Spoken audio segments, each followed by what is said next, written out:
Hello fellow CNC nuts, and welcome back to part 5 of rebuilding my CNC machine. This week we're taking a look at cable management. Remember this?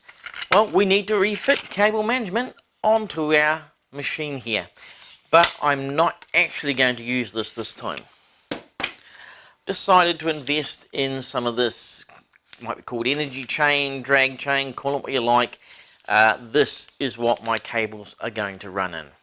And I'm going to rely a lot on my sponsor this week, Dumb Luck, to get this up and going. Right, let's start with the one on the x-axis. Now, my original plan for the x-axis chain was that it would sit out the back here somewhere and just run backwards and forwards, maybe on some sort of a rail.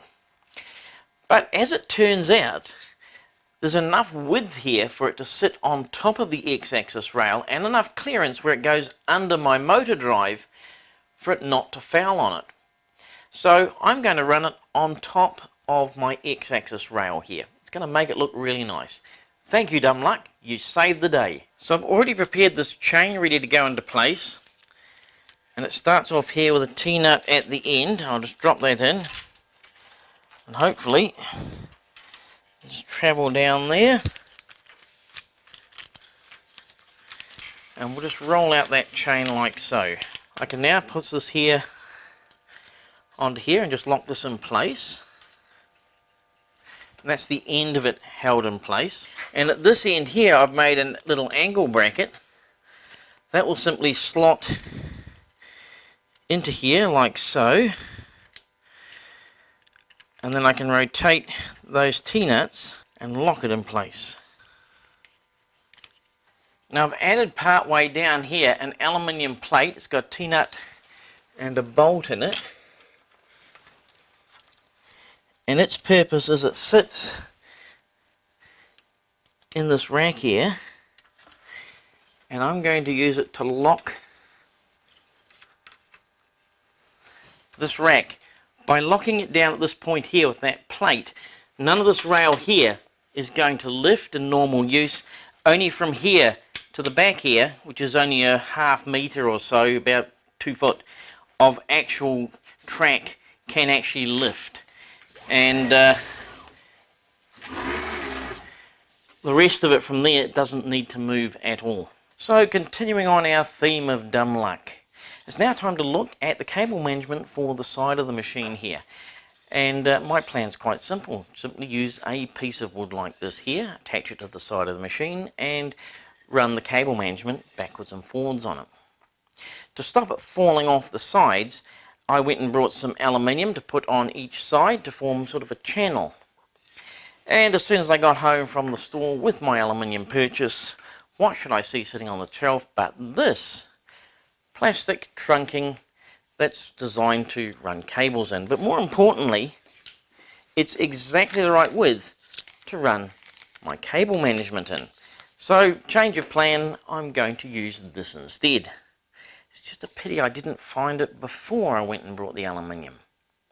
Never mind, I'll come up with some other project one day. So I've already mounted my wood and the plastic channel on it. All I have to do now is mount the chain.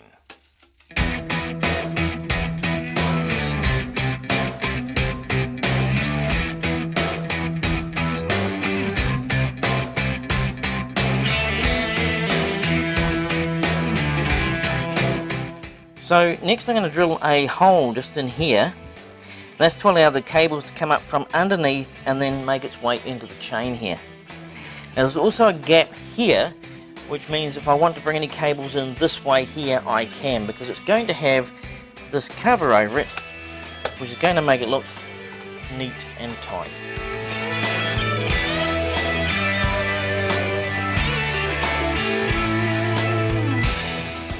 So next I need to stop this from falling off the edge of the world here.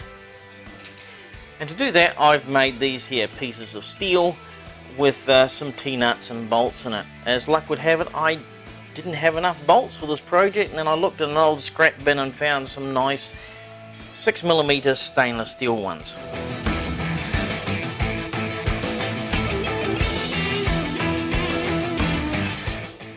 Why is this one got a notch out of it? And what's this piece for? If it helps, I did add one on this side, but it's not up against this one. This all sounds like one of those mysteries that we're just going to have to wait and find out about. Now, of course, we've just gone and put cable management in, but there's no point having it unless we have cables to manage. And I've been really looking forward to doing this.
Now, I know what you're thinking.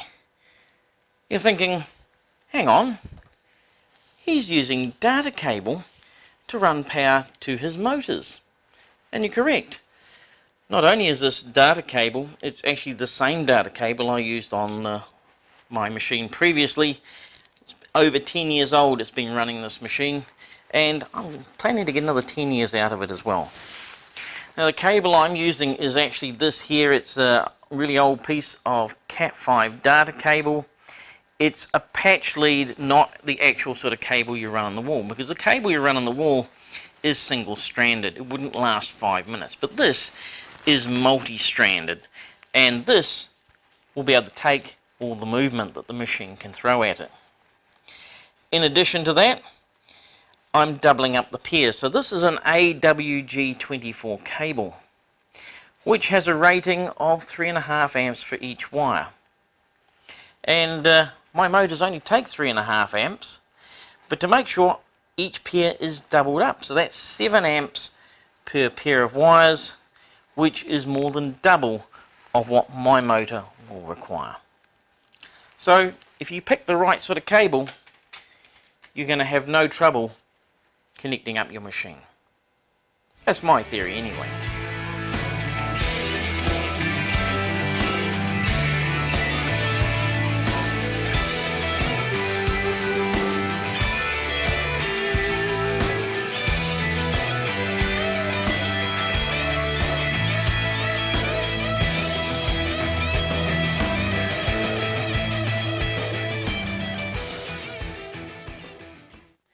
And this is about as far as I'm going to go with the build this week, because it seems that dumb luck and a lack of forward planning can only get you so far. My problem is I can't get this cable up and over onto here. My original plan was to use this here, but it really doesn't behave properly when used like this here. It also can't be open, so I can't get this plug in and through it, and I don't really want to have to remove this again. It's a little bit wide for what I want here. I think it's likely to foul on the motor when it comes up and over.